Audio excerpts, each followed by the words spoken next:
এদিকে সংসদ সদস্য আনোয়ারুল আজিম আনারের মরদেহ শনাক্তের পর তার ঝিনাইদহের বাড়ি এবং রাজনৈতিক কার্যালয়ে ভিড় করছেন স্বজন এবং নেতাকর্মীরা। হত্যার সঙ্গে জড়িতের শনাক্ত এবং জড়িতদের আইনের আওতায় আনার দাবি জানিয়েছে স্বজনরা।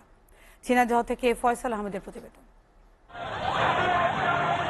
কলকাতায় ঝিনাইদহ ৪ আসনের সংসদ সদস্য আনোয়ারুল আজিম আনারের মরদেহ উদ্ধারের পর নেতাকর্মীরা কান্নায় ভেঙে পড়েন।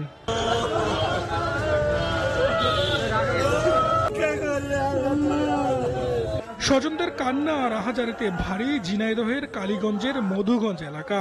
ঝিনাইদহ ৪ আসনের সংসদ সদস্যের বাসভবন আর রাজনৈতিক কার্যালয়ে হাজারো মানুষের ভিড়। শেষবারের মতো নেতার খোঁজ নিতে বিভিন্ন এলাকা থেকে ছুটে আসেন নেতাকর্মীরা।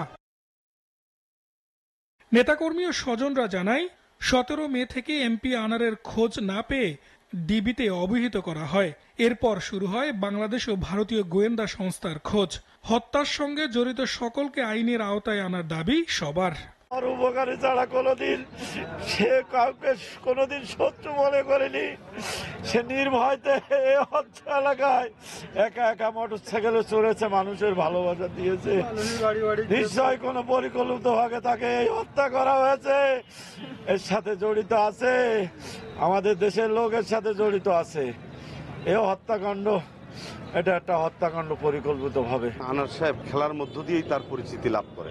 প্রত্যেকটা মানুষ তার নির্বাচনী এলাকায় মানুষ মারা গেলে উনি কিন্তু কানে শুনতে পারা মুহূর্তেই উনি ছুটে, সে রাত ১২টাই হোক আর ভোর ৪টাই হোক। জনাব আনোয়ারুল আজিম আনার ভাইয়ের হত্যাকাণ্ডের সাথে যারা জড়িত, যারা করেছে তাদের তদন্ত করে আমি তাই নিয়ে আসে সঠিক বিচার চাই।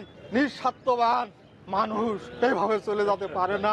কলকাতার বিধান পার্ক এলাকায় তাকে শেষবার দেখা যায়। SATV news desk.